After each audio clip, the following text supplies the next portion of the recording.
Donc, chute verticale d'un solide ou d'un corps solide commence par 1 en chiffre romain. Le champ de pesanteur, évidemment terrestre.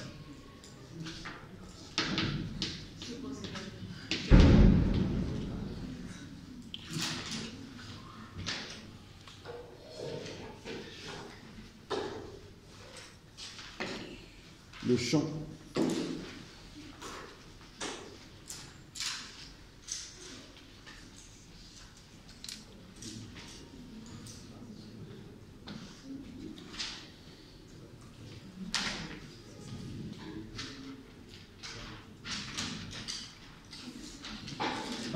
définition.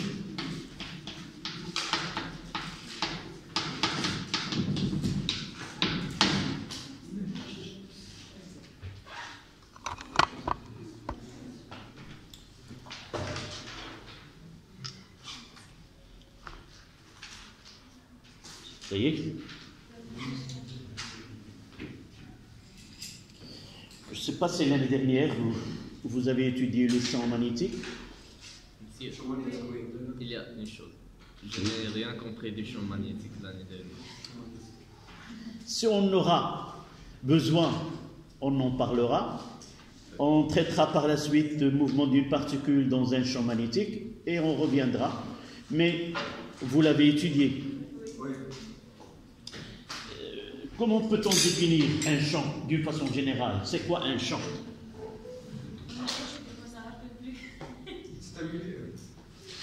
C'est quoi un champ magnétique? Vous l'avez défini. On l'a défini. Non, vous l'avez écrit. Vous l'avez étudié. Mais, donc un champ, et en arabe, majal, lorsqu'on parle de majal ou un champ, c'est un domaine. Donc, mathématiquement, c'est une région de l'espace où il peut exister des forces de nature liées à ce champ-là. On parle, par exemple, de champ magnétique. Un champ magnétique, c'est une région de l'espace où nous l'avons défini comme une charge se déplaçant dans cet espace subit une force magnétique. Champ magnétique, existence de force magnétique. Évidemment, il peut exister d'autres forces de nature différente, mais on n'en parlera pas. On définira il existe un champ magnétique si une charge subit une force magnétique.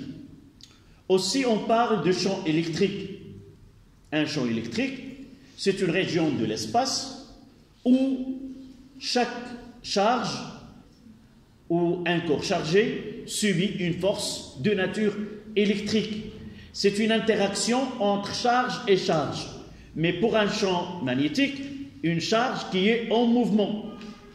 Charge en mouvement aussi, elle peut subir un champ électrique. Mais le champ magnétique uniquement pour des charges qui sont en mouvement.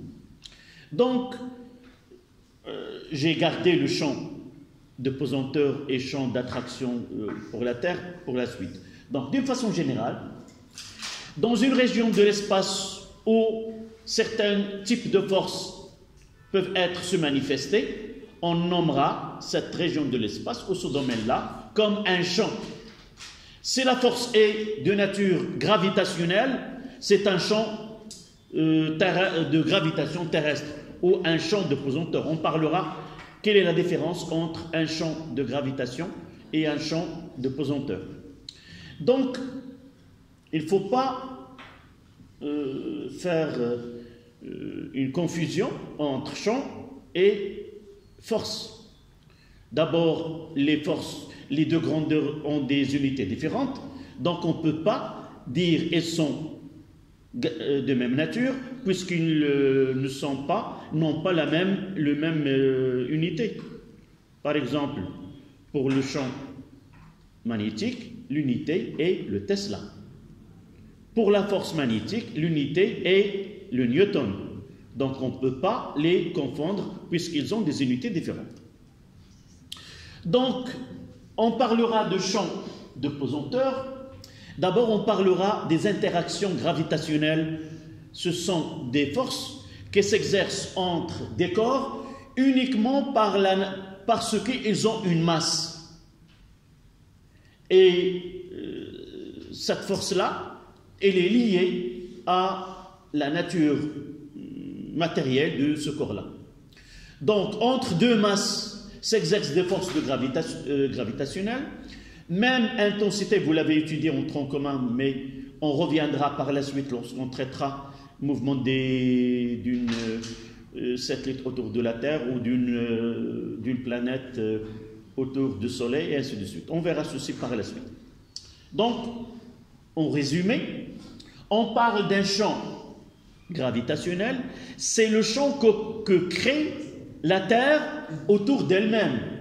Et tout corps qui se trouve à son voisinage, il subit une force qu'on appelle une force d'attraction gravitationnelle. Et l'expression de cette force, c'est G, M1 fois M2 sur le carré entre le centre de gravité de deux masses au carré. Donc, cette force-là n'a comme importance que si l'un des deux corps a une masse qui est très grande.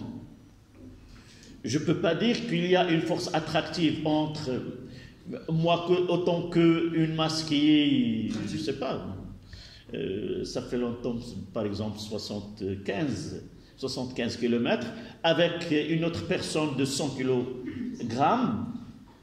Donc, on n'observera pas cette force d'attraction. Mais avec ce bout de craie et la Terre, on voit très bien, évidemment, cette chute de la craie, c'est dû à cette force d'attraction gravitationnelle entre la craie et la Terre.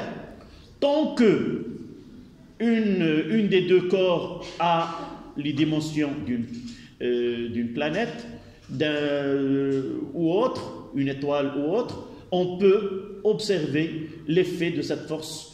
Oui. Est-ce qu'on peut observer ce phénomène entre deux corps de grande masse comme oui, mais si on parlera dans les lois de Kepler, il peut exister ces forces, mais on peut parler des interactions multiples. Ça veut dire on va par la suite répondre pourquoi il y a une force d'attraction entre la Lune et la Terre et pourquoi la Lune ne tombe pas. Non, c'est une force attractive. Sans oublier qu'il y a une autre force qui s'exerce par le Soleil. On parlera par la suite. Donc revenons à notre champ de pesanteur et non pas de gravitation. Donc la Terre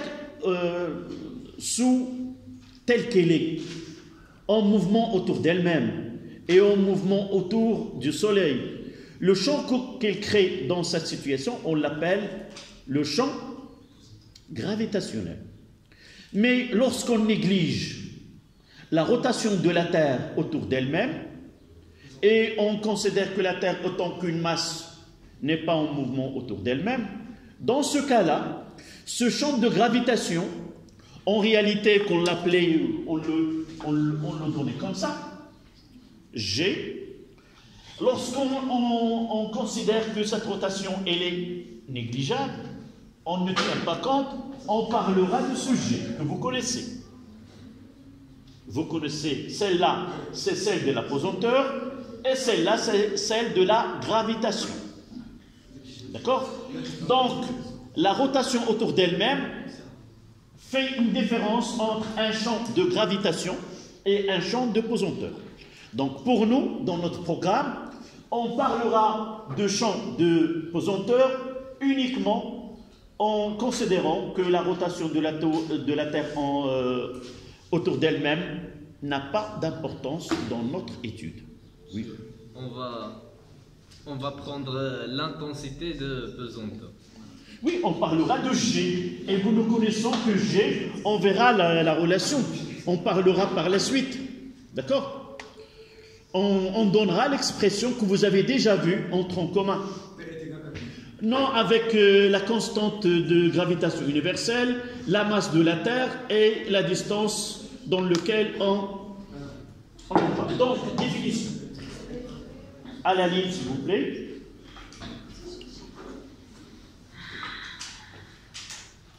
Entre des corps, oui. On va voir les deux, évidemment. Et il y a le mouvement réel et le mouvement idéal, où on travaillera dans des conditions où on va considérer. D'abord, ce sont des mouvements qui s'effectuent dans le champ de pesanteur. Donc on est obligé de parler d'abord, c'est quoi le champ de pesanteur, comment peut-on, et ainsi de suite, d'accord? Donc à la ligne, entre des corps, entre des corps, entre des corps, s'exercent des interactions mutuelles uniquement par leur masse. Uniquement par leur masse. Monsieur, on peut dire donc Par exemple, si je prends une masse qui a une charge, un corps de masse M est chargé, je m'intéresserai uniquement à ce qui se produit entre les deux par la masse et non pas par la charge. Donc je vais ignorer que ce corps-là, il est chargé. Lorsque je parlerai des forces d'interaction gravitationnelles.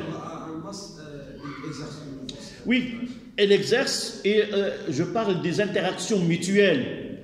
Un corps A exerce sur B et B exerce sur A. Les deux, ça c'est la troisième loi. Ça entre dans la troisième loi de Newton. Les interactions mutuelles, ce sont des forces qui ont même intensité, même direction et de sens opposé. Oui, F de A sur B est égal en intensité. Si on reviendra par la suite, d'accord? Donc, uniquement par leur masse, virgule, cette force est appelée force de gravitation. Cette force est appelée force de gravitation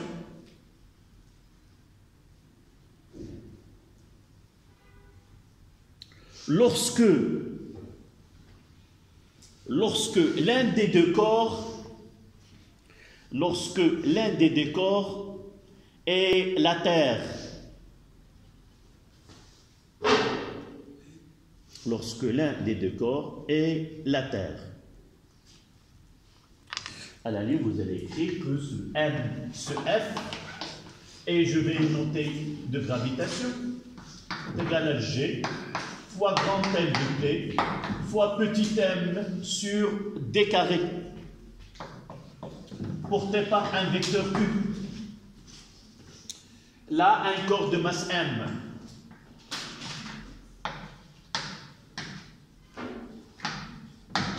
D, c'est la distance entre les deux centres de gravité, entre les centres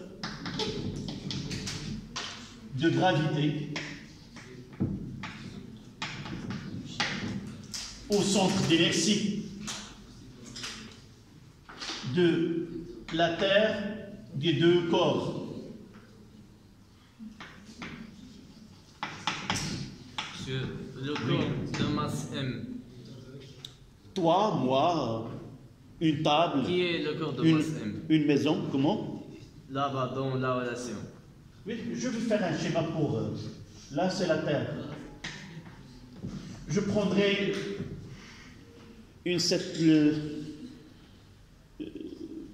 la Lune, par exemple. Là, la Terre et là, la Lune.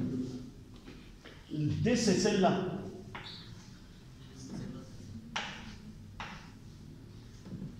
Je mettrai la petite m et je mettrai grand m T là. D'accord? Voilà le centre de GT et là, non, c'est le centre. Je mettrai là O et là O'.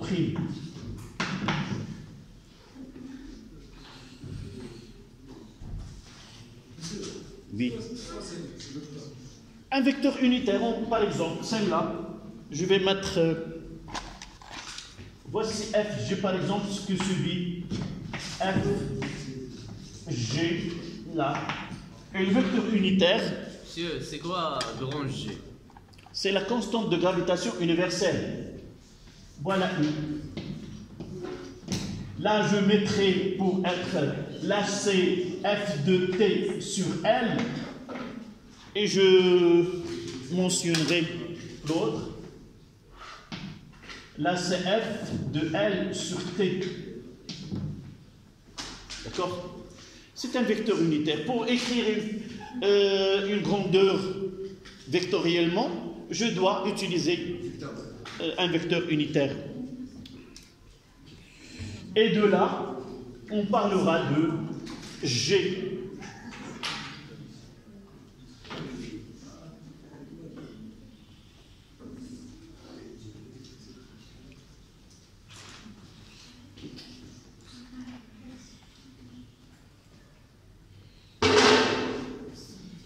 La masse en kilogrammes.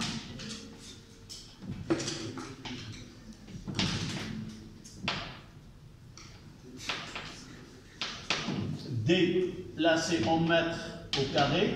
Et G, c'est une constante qui est égale à 6,67, 10 moins 11, je pense. Unité internationale.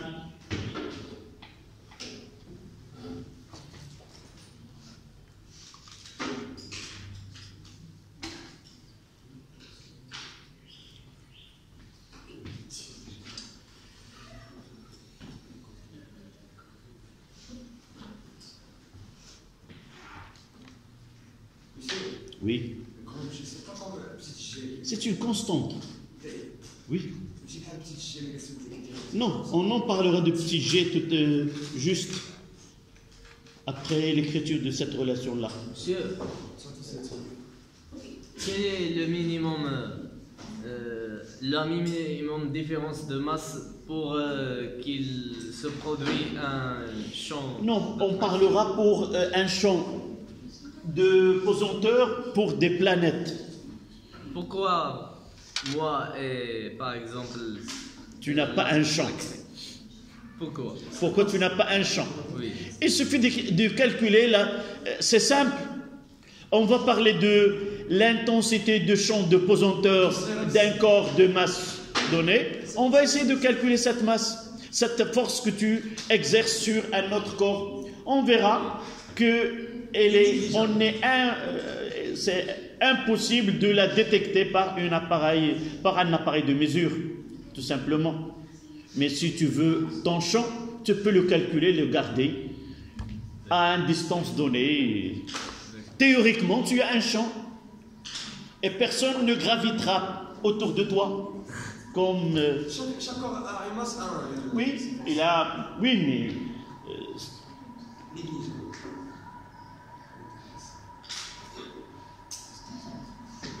donc, en négligeant la rotation de la Terre, de là, on mettra que ce FG est égal à G fois grand M sur D au carré U multiplié par un petit m.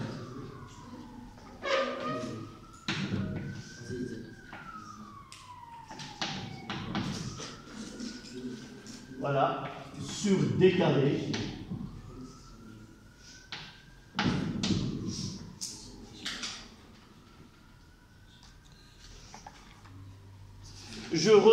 Cette relation-là, je l'ai écrite de cette manière. Comme je viens de dire, en négligeant la rotation de la Terre autour d'elle-même,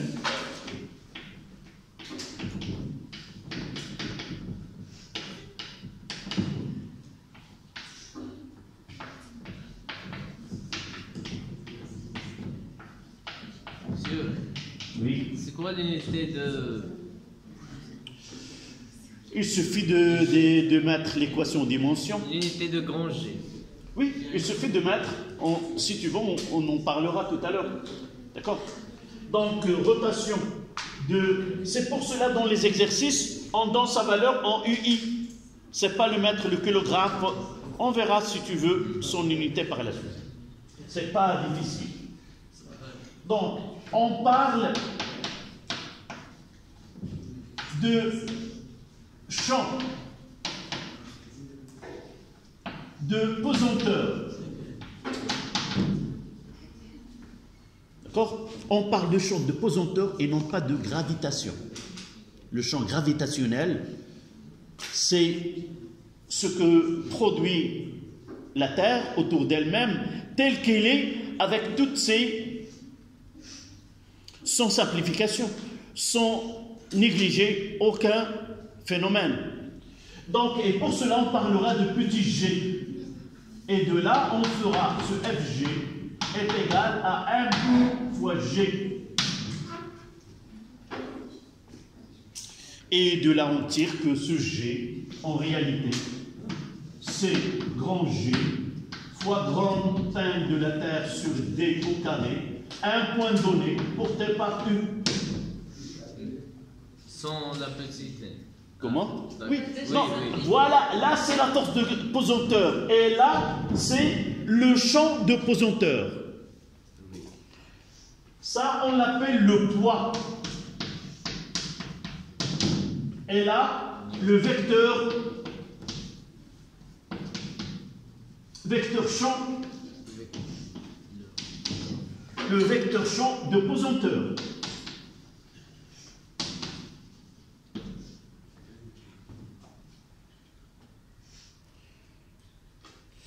On peut le calculer, par exemple, à la surface de la Terre, ce G0, en intensité c'est G fois grand M de T sur RT au carré. Et on trouve à peu près 9,8.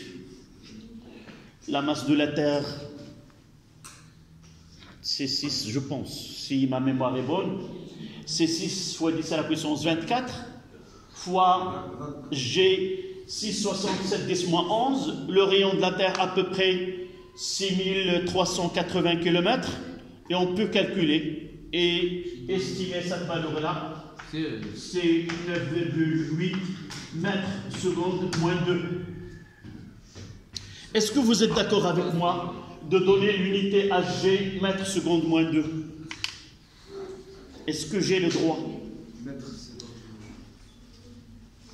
Pourquoi j'ai simplifié et j'ai donné à G0 l'unité M mètres secondes moins 2?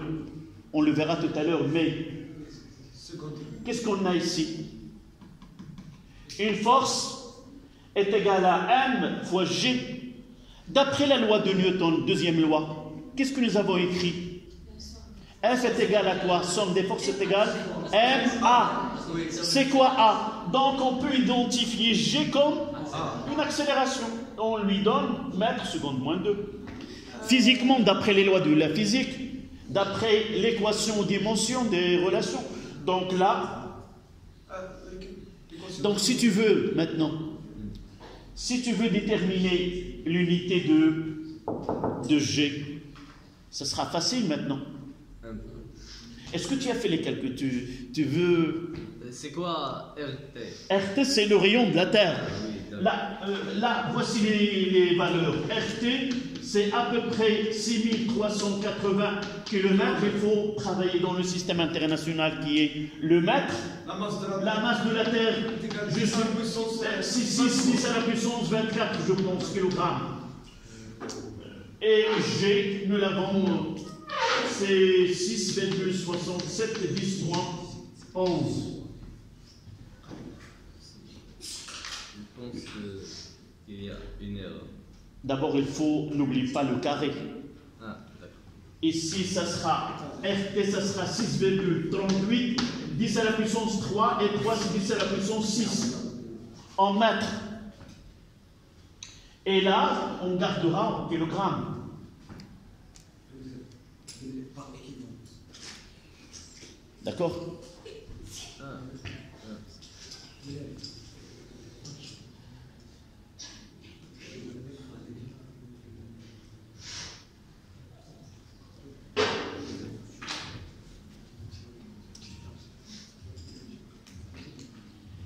Oui. D'accord? C'est combien tu as trouvé? 9,8. 9,8. D'accord. Donc, Brahim, tu as posé la question sur l'unité de G. Quelle est l'unité de G? De G, la constante, celle que j'ai notée ici, unité internationale, s'il vous plaît. MT. Donnez-moi l'unité de G dans le système international. Monsieur, Oui. l'unité de RT au carré. Donc, G c'est quoi? C'est le mètre fois seconde moins 2. On va multiplier par RT. R c'est quoi? C'est une distance. Ça sera en mètres carrés. Divisé par la masse. C'est le kilogramme moins 1. Il suffit de kilogramme, mètre cube, ainsi de suite. On peut là, à partir de là. D'accord? C'est pas difficile de déterminer l'unité. Il nous reste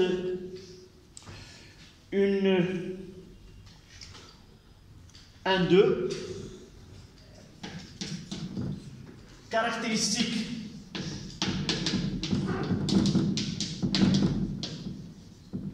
de vecteur pesanteur.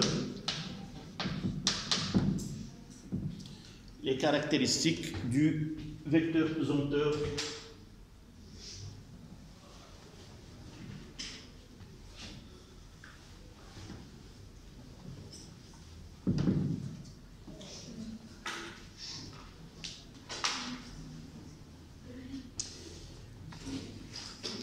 Donc, une petite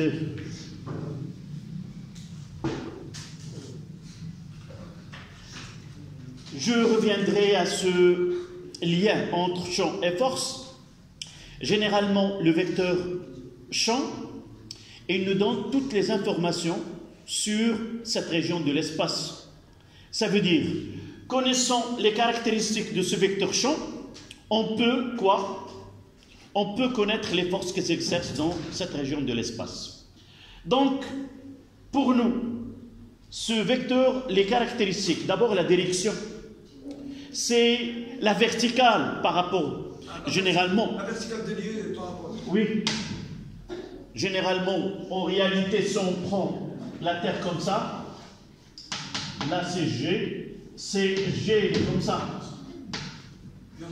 Verticale du lieu, évidemment, dirigée vers le centre d'inertie de la Terre, donc à la ligne. Donc, des caractéristiques de vecteur position, G, on les notera par son vecteur. Vous avez pris plus qu'un quart d'heure avant. Vous êtes arrivé, vous avez posé vos... et vous êtes sorti. Donc, la direction. Et n'oublions pas que nous n'avons que 45 minutes. Direction.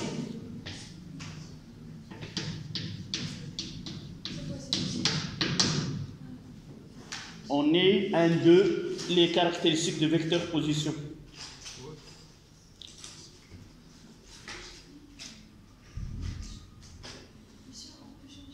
Oui.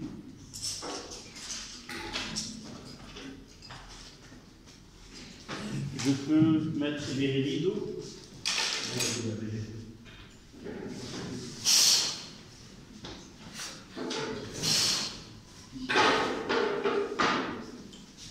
Peut-être comme ça c'est mieux.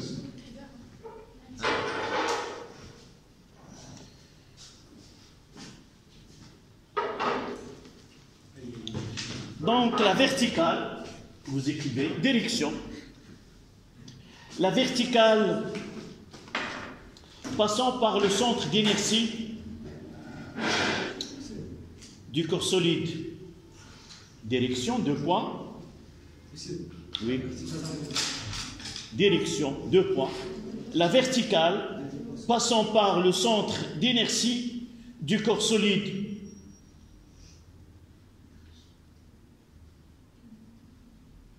Virgule. Le sens vers la Terre. On parle vers la Terre lorsqu'on est à sa surface. Mais lorsqu'on est loin, c'est dirigé vers le centre d'inertie de la masse. Donc, dans ce cas-là, on parlera qu'on est à la surface de la Terre. Et c'est pour cela qu'on ne parlera pas. Donc la verticale, c'est suffisant. L'intensité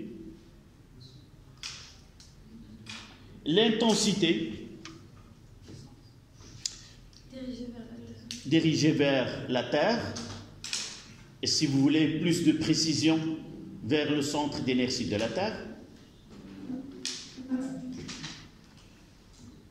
L'intensité, G, on l'a donné tout à l'heure, c'est G, grand M de T, sur généralement R, T plus H. C'est ça? H, c'est l'altitude à partir de la surface de la Terre.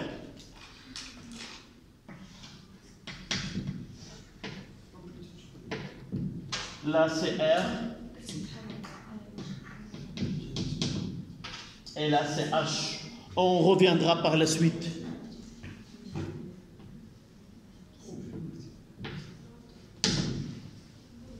D'accord?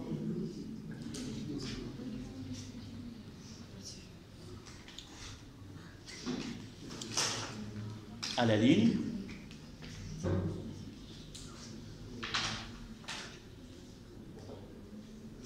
On peut considérer que le champ de pesanteur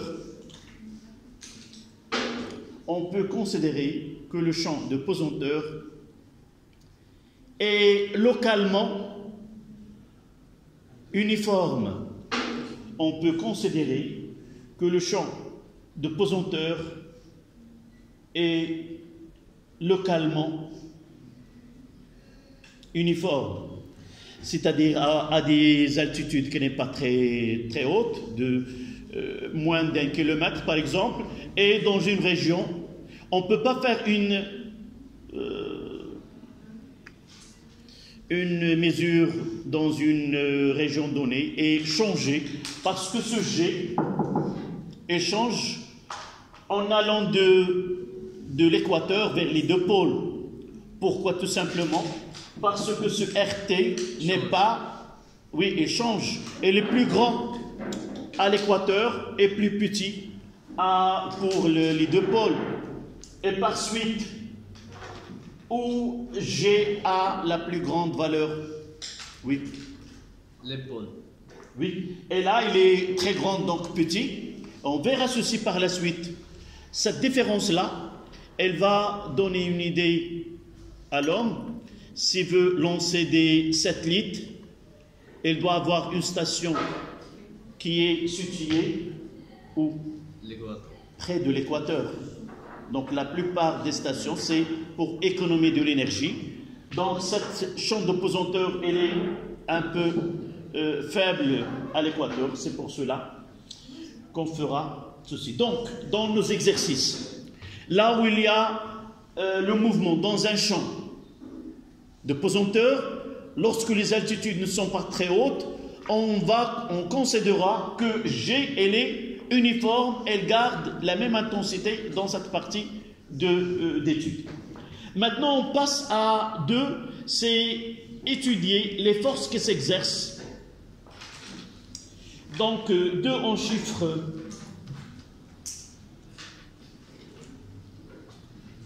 les forces exercées par un fluide.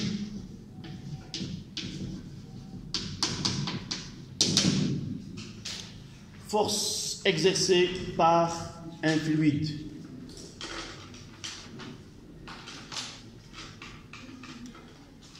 D'abord, c'est quoi un fluide? Oui, Quelque chose qui n'est pas solide. ça fait. Tel confiture, nous ندخلوا تا هو في الفلويد. Non. La densité carbonique. Non, ce sont les fluides, les gaz et les liquides. Les gaz et liquides. Confiture liquide.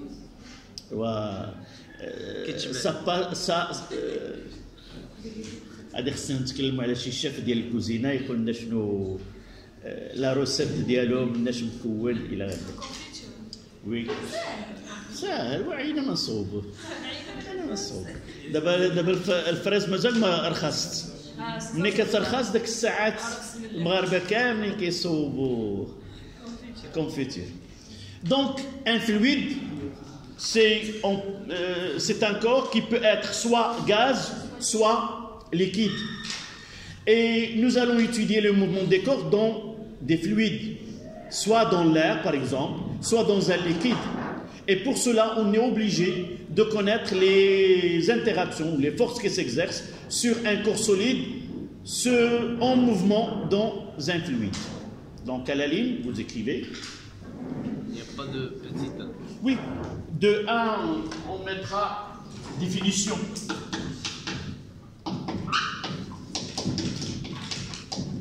On définira un fluide.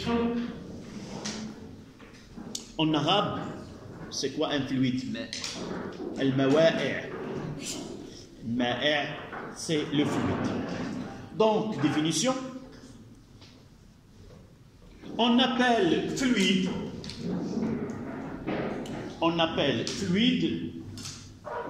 tout corps sous forme d'un liquide ou d'un gaz. Tout corps sous forme d'un liquide ou d'un gaz.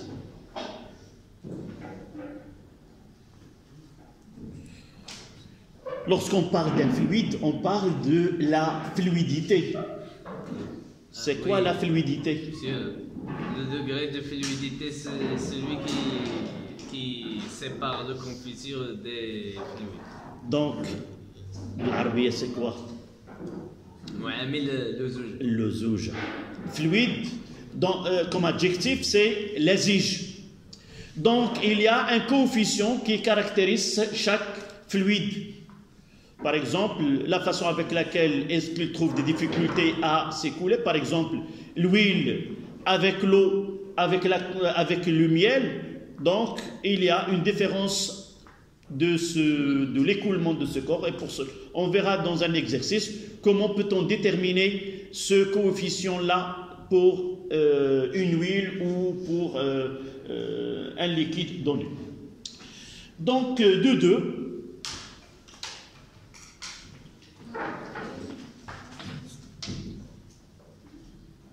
Poussée d'Archimède.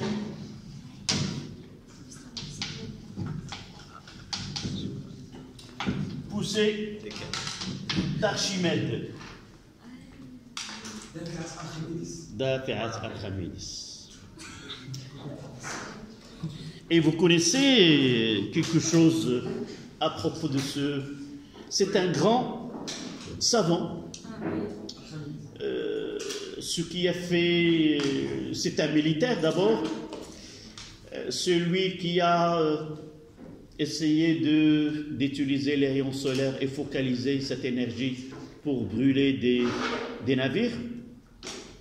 C'est un mathématicien, c'est un physicien, c'est un savant qui est complet, mais il est connu par une phrase, par des mots. C'est Eureka, Eureka. Ça veut dire quoi? J'ai trouvé. Et c'est quoi? Pourquoi il a sorti de son bain en courant? et en disant je l'ai trouvé, je l'ai trouvé. L'histoire, oui, oui, c'est. Il a senti cette poussée lui-même. Et il avait, c'est pour cela, la plupart des savants, parfois, ils peuvent voyager, aller seuls et passer, par exemple, sur une plage ou dans une montagne, tout seul, en train de penser aux problèmes posés. Jamais quelqu'un aura des réponses dans une famille, avec les enfants, jamais. Même Aston, si vous vous rappelez, Aston, il a voyagé et il a plusieurs idées lorsqu'il était seul. Même Einstein, il a fait la même chose. Donc, celui-ci était dans son bain, c'est ça l'histoire. Il a senti qu'il est un peu léger. Et vous savez que dans une plage, vous pouvez supporter, même si là, celui que vous ne pouvez pas le supporter dans l'air, vous pouvez le supporter dans l'eau. En vérité, on ne peut jamais couler les eaux. Non, pour couler, mais sauf dans la mer Rouge, plutôt dans la mer Noire. Mer Noire, on ne peut pas couler. On reste tout le temps flottant. Revenons à notre ami Archimède. Il y avait un problème concernant une couronne. Cette couronne, on croyait que l'artisan qui l'a fait a triché dans la composition. C'est pas en or massif. Peut-être il a ajouté d'autres métaux pour faire cette couronne.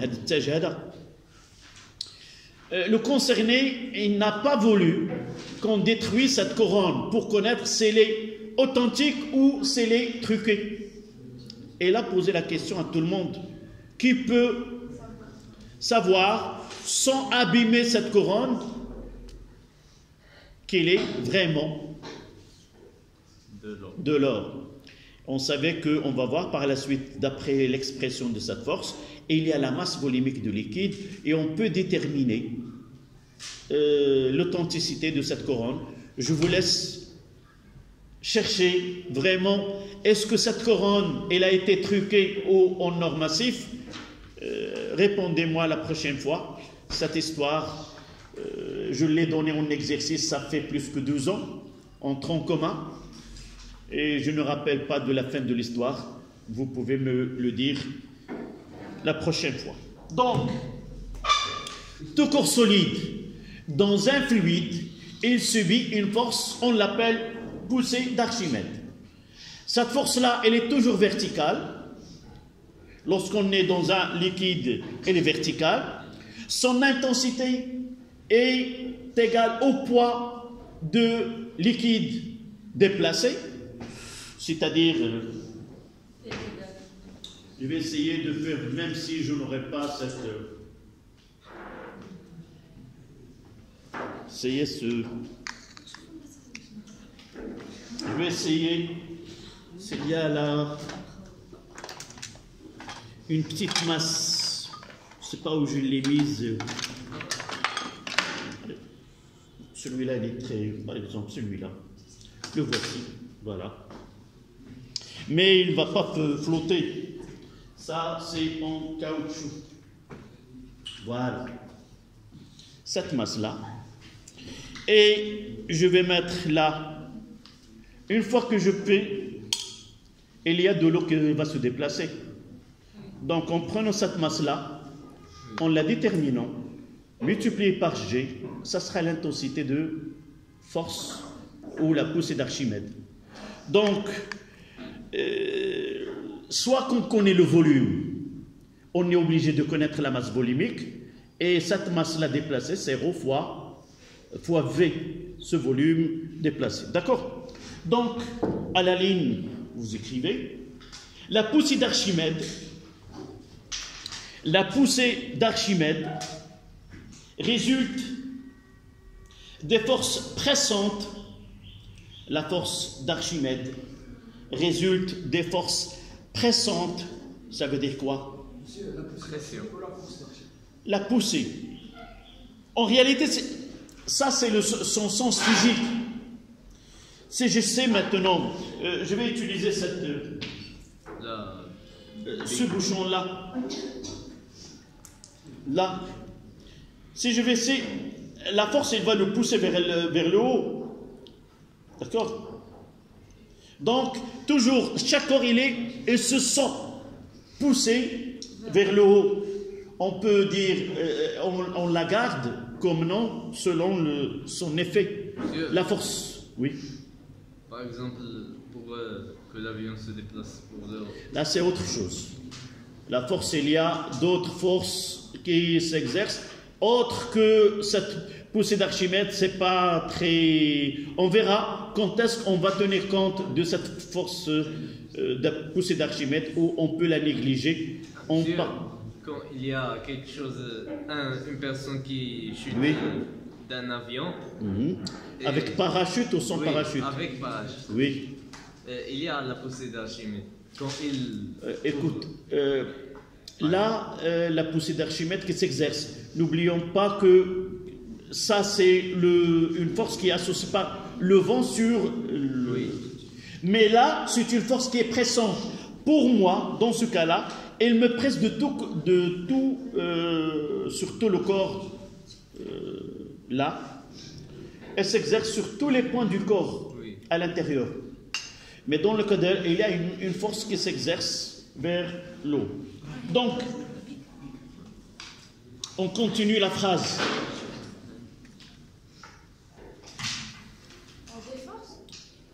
Pressante. Force pressante.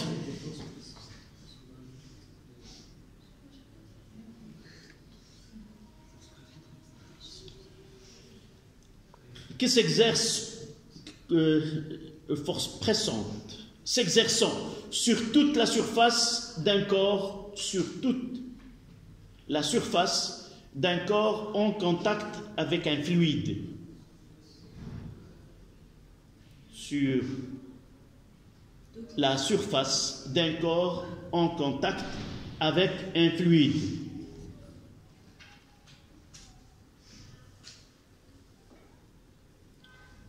Point. Cette résultante, parce qu'il y a plusieurs forces, donc on parle de la résultante des forces exercées. Cette résultante est égale,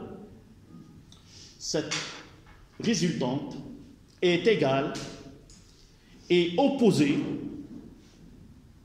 au poids du fluide déplacé. Cette résultante est égale et opposée au poids du fluide déplacé. Et on notera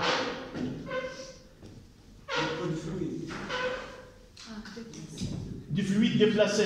On mettra F, A. Parfois on peut trouver dans un exercice pi. Parfois on peut poser PA est égal à moins rho de fluide. Moins rho de fluide fois V fois G. Et ce V-là, c'est le volume déplacé. V, volume du fluide déplacé.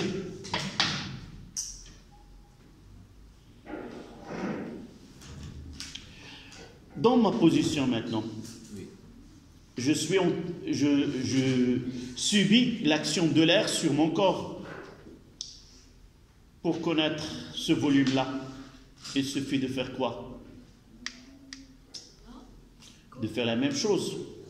Entrer dans un bain complètement rempli et ce qui se déplace, ça sera le volume de la personne. Oui.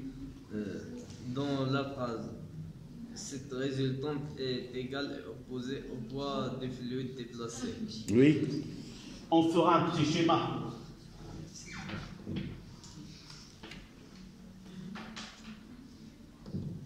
Par exemple, ce cas-là. Là, un liquide, c'est l'eau. Là, c'est le corps. Donc, je vais essayer de faire la CG. Et je vais schématiser le poids. La force dans ce cas-là, le point d'application de cette force de poussée d'Archimède, c'est le centre d'inertie de la partie émergée. Ça veut dire que cette partie-là, c'est la partie émergée et je cherche là, et j'aurai de là vers le haut. C'est FA. Je vais essayer de faire ce schéma de ce côté-là. Donc, G, ça sera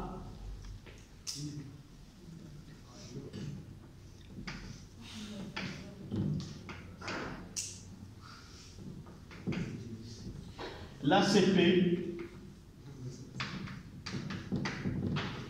Et là, si cette partie est émergée, là c'est O, on aura la CFA.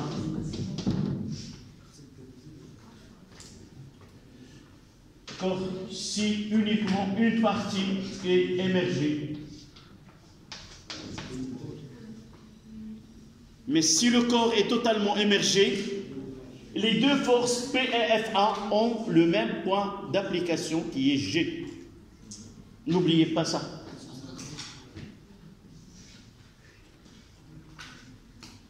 Monsieur, c'est le même. Oui, sauf ici, ça, c'est pas. Si vous arrivez à faire ce schéma-là, là c'est G. Et F, ça sera un peu plus bas.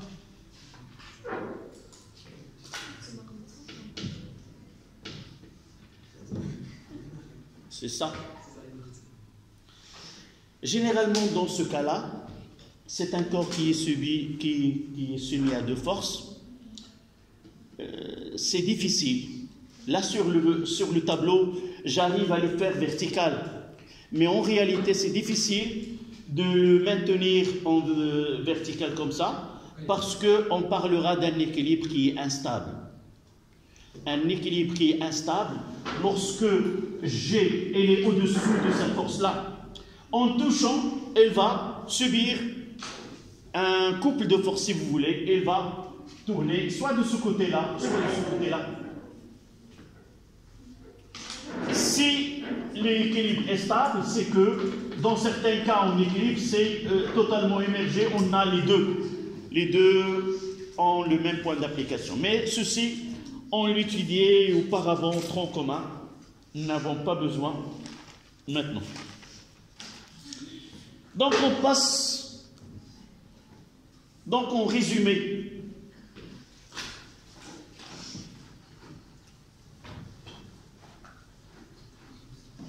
donc vous devez connaître ceci pour cette poussée d'Archimède. D'abord, son expression FA, c'est 1', ce FA, ce 1'G, et ce M, c'est la masse de fluide, n'écrivez rien. Je fais une petite mise au point et on passe à ce paragraphe suivant.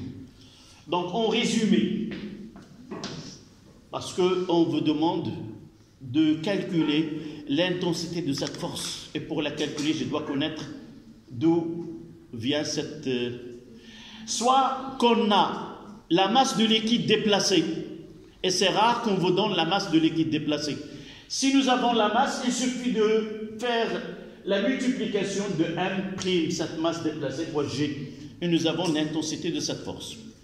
Généralement, on nous donne le volume de corps. Et la plupart des cas, le corps, il est totalement émergé.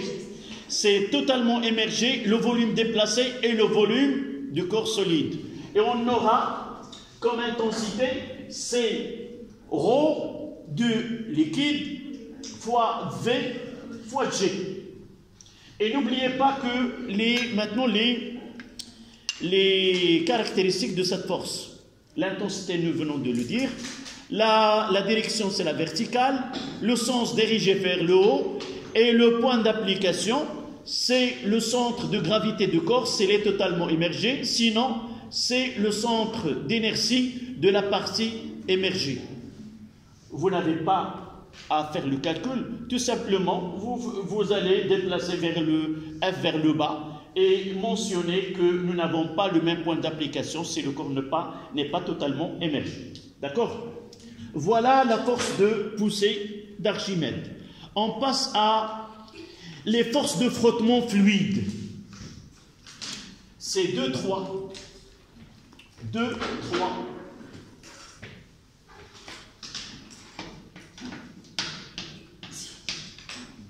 Force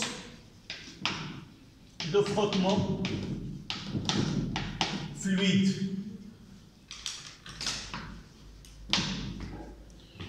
Force de frottement fluide.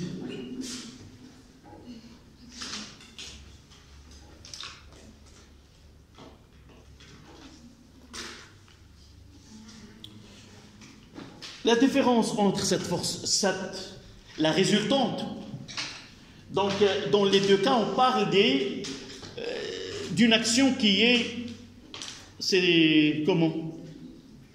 répartie sur toute la surface. Et c'est pour cela qu'on parle de la résultante des forces de frottement fluide ou la résultante de la poussée d'Archimède. Donc, entre les deux, la poussée d'Archimède, que le corps soit immobile ou en mouvement, toujours nous avons la même expression, la même définition. Mais ce cas-là, force de frottement fluide, n'apparaît que lorsque le corps sont en mouvement. S'il n'est pas en mouvement, et c'est là on va trouver dans certains exercices à l'instant t est égal à 0 ou v est égal à 0, quelle est l'intensité de cette force?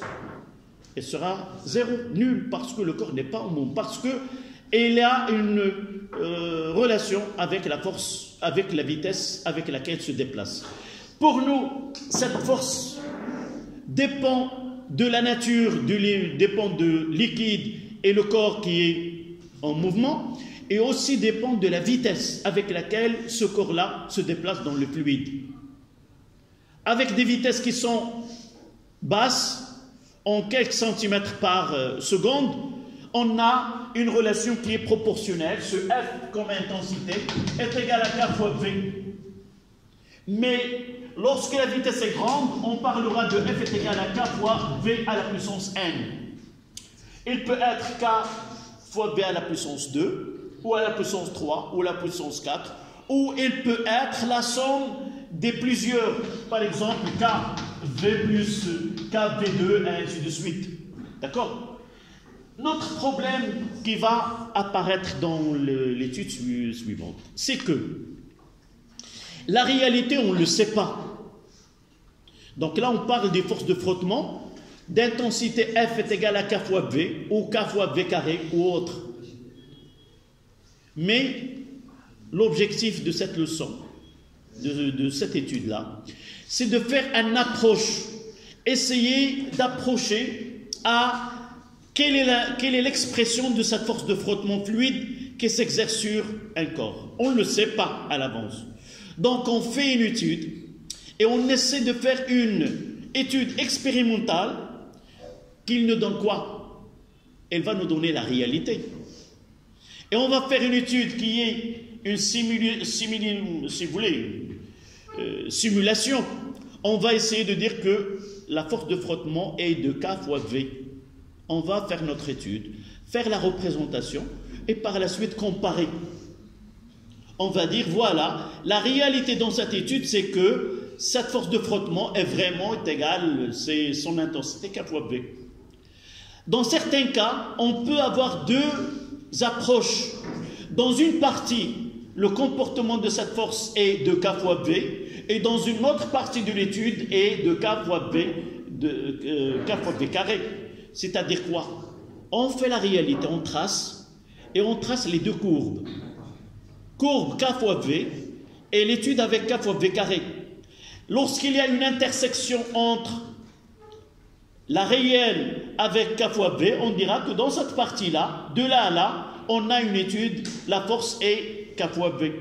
Et lorsqu'on trouve dans une autre partie l'intersection avec la courbe qui est K fois V carré, on dira dans cette partie, le comportement de la force est de K fois V carré. J'ai un exercice, on parlera par la suite, dans lequel cette étude, on fait l'approche des deux. Donc, en résumé, chaque corps solide se déplace dans un fluide, subit une force de la résultante des forces de frottement fluide qui est K, son intensité K fois V carré.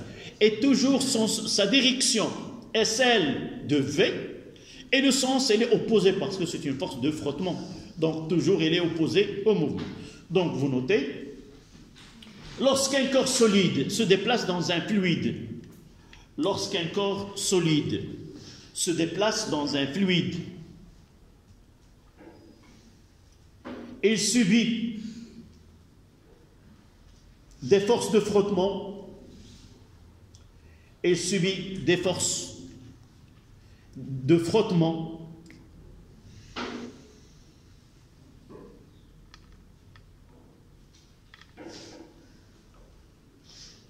virgule.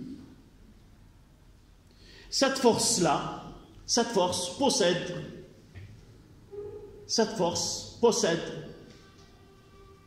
la même direction que le vecteur vitesse et de sens opposé. Cette force possède la même direction que le vecteur vitesse, mais un sens opposé.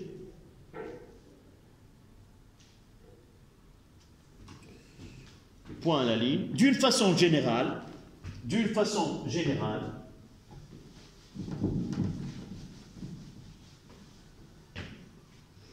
F est égal à K fois Vn.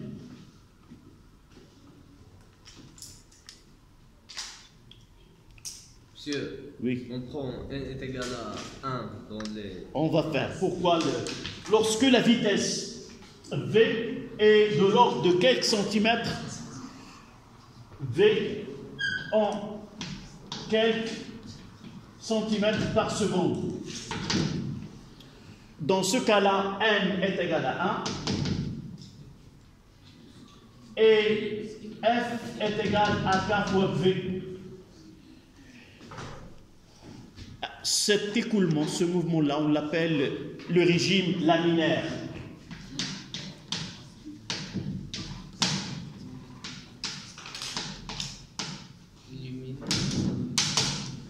Tout simplement, c'est quoi un régime laminaire? Peut-être vous avez vu dans une vidéo où on perce un sac en plastique rempli d'eau et on perce ce sac-là, de l'eau jaillit, on n'arrive pas à connaître si vraiment il y a un écoulement de l'eau ou rien. Tu vois, comme s'il y a quelque chose qui est attaché, et non pas de l'eau qui sort.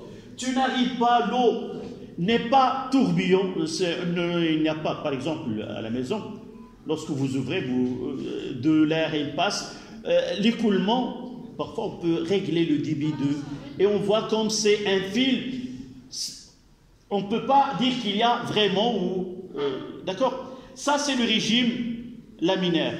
Je vais vous envoyer par la suite dans le groupe un petit vidéo qui... dans cette vision-là, c'est comme de la magie.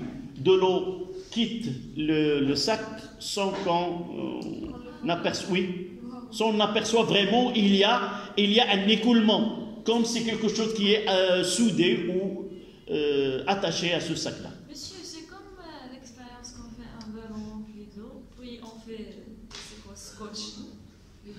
Non, il ferme. Oui, là. Oui, on fait. Oui. Si tu n'arrives pas à dire que l'eau, tu n'arrives pas à l'œil nu, voir vraiment qu'il y a des petits bulles ou un écoulement, d'accord. Ça, c'est ce qu'on appelle le régime laminaire, d'accord. Il y a un glissement, chaque des plans, un plan sur un autre. Donc, Là, c'est le premier cas. Le deuxième, vitesse. Grande vitesse. Pour des grandes vitesses, c'est en mètres seconde moins 1. Dans ce cas-là, n est égal à 2. Et f est égal à k fois v carré. C'est le régime turbulent. Monsieur, oui, c'est le volume ou la vitesse? Non, on ne parle pas, c'est la vitesse. Donc K fois V. Oui, c'est la vitesse. On parle pas, on n'a pas parlé de volume. Nous avons dit que ces forces-là apparaissent lorsque le corps est en mouvement. En mouvement, c'est-à-dire il y a V. Sans V, il n'y a pas. Donc, ce n'est pas le volume, mais La vitesse. donc régime turbulent.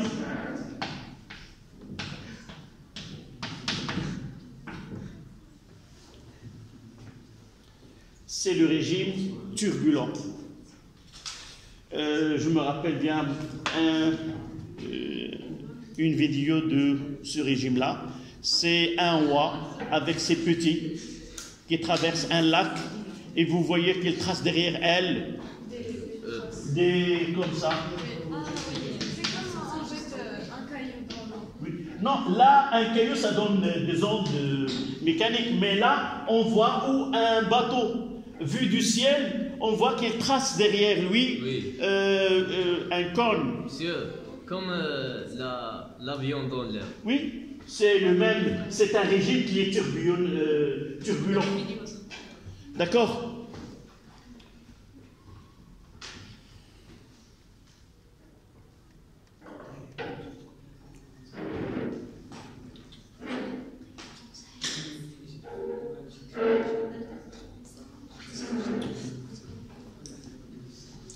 Donc on passe à 3 en chiffre romain, c'est mouvement vertical avec frottement.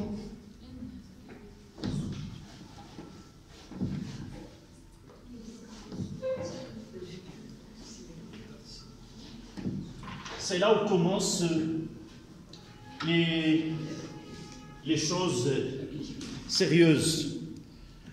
Donc ça sera 3, c'est 3 en chiffre. 3.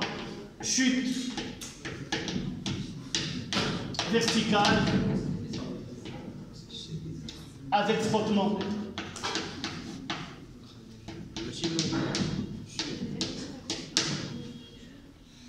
Chute verticale avec frottement.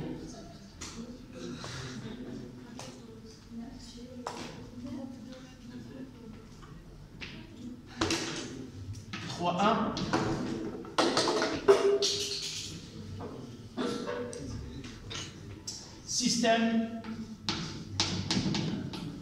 étudié. Le système étudié.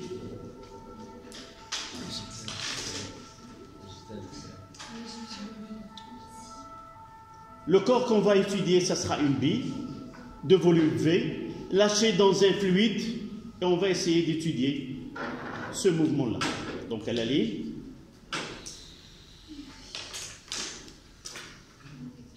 Le système considéré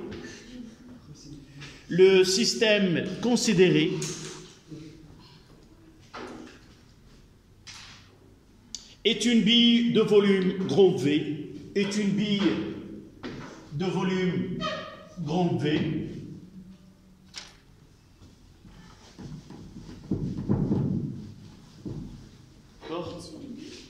est lâché dans un fluide,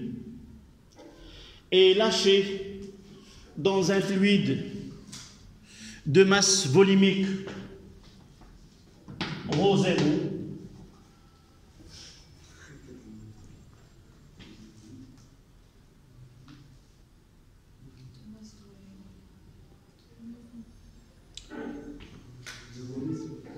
et de masse volumique ρ0, étudié dans les référentiels terrestres étudié dans le référentiel terrestre, supposé galiléen. Étudié dans le référentiel terrestre, supposé galiléen. Est-ce que vraiment ça sera considéré comme galiléen? Quelle garantie doit être assurée pour que ce référentiel terrestre est galiléen? Oui. Quand il y a une force, il y a une vitesse, et quand il y a une vitesse, il y a... Non, les considérations, c'est quoi? D'abord, nous avons parlé des référentiels, celle de Copernic, les référentiels galiléens. Celui-ci, qui est le référentiel terrestre, est galiléen lorsque la durée de l'étude est très petite. Là, on lâche une bille et on va étudier cette étude-là. Donc, il ne demande que quelques secondes. Et le mouvement de la Terre dans ce cas-là, c'est un mouvement qui est rectiligne, uniforme, par rapport à un référentiel, celle du Soleil, qui est un référentiel de Copernic, qui est le plus, dans notre système, le plus, si vous voulez, où l'étude sera très plus correcte, si vous voulez. Donc, dans ce cas-là, cette référentiel est supposé galiléen. À la ligne, vous notez. Comment décrire la question qu'on doit répondre? Comment décrire et modéliser son mouvement? Comment décrire et modéliser son mouvement? C'est l'objectif de cette étude-là. Donc, on passe à 3.2. Bilan des forces.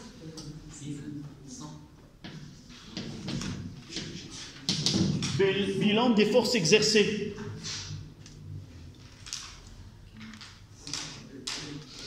Donc, quelles sont les forces qui s'exercent sur la bille? Oui. Fait le poids du corps. D'abord, elle est en interaction avec la terre et le fluide, les deux. Donc, on mettra le poids P est égal à mg. Il y a FA qui est égal à moins ρ fois V fois G. Et il y a l'autre force qui est F. On la note petit f. Oui. Est égal à K fois V. On mettra soit cette étude, on mettra le cas général. D'accord? On prendra le cas général. CP à la puissance n porté par K. On va faire un petit schéma ici.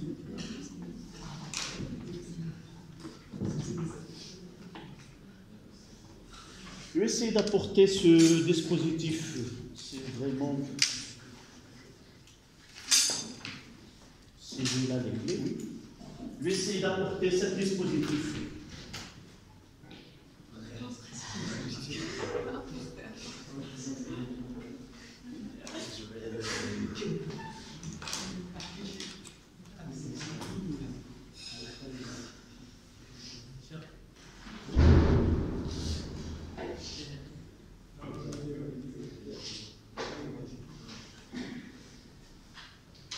Voilà.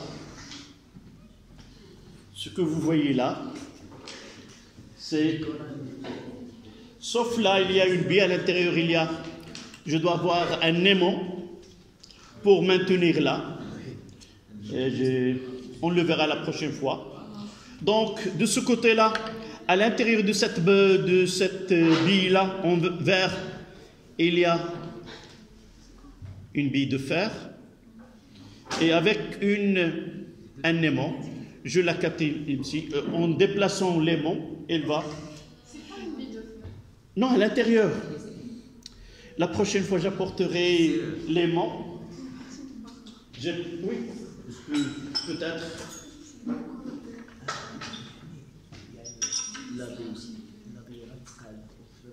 Donc, celle-là, c'est pas puissant. Non. J'apporterai les mots la prochaine fois. On doit l'avoir ici. Et en écartant les mots, il y a cette chute dans ce fluide-là. Et vous avez toutes les données ici. Là. La masse volumique de liquide, le rayon de l'habit, toutes les données nécessaires pour faire cette étude-là. D'accord? Est-ce que c'est quelqu'un qui a préparé ça? Non, c'est qu'on a des laboratoires. Voilà, c'est chute dans un fluide là. Elle est conçue pour être là. Et les données. D'accord? On verra ces données dans l'application. Donc, on fera un schéma. Là, la vie.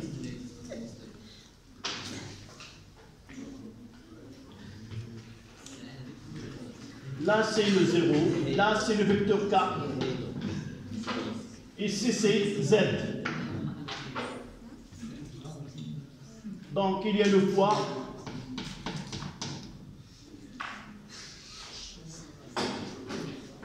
Il y a petit f.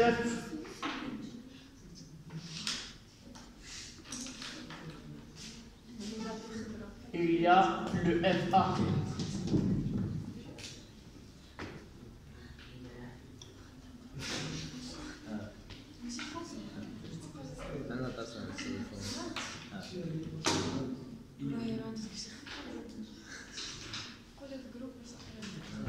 D'accord?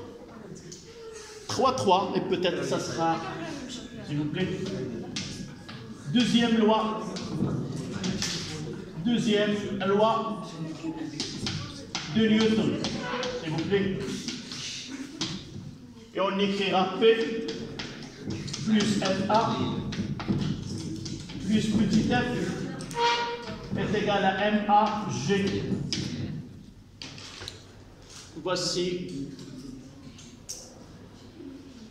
C moins M fois G porté par K, moins O fois B fois G, K, moins F fois B à la puissance N, K, est égal à M, A, G porté par K. Et on garde ceci pour le samedi, Inch'Allah. On va commencer, oui. On va commencer à partir de deuxième loi. Si vous ne voulez pas écrire ce qui est devant, on reprendra le samedi, Inch'Allah. Allez,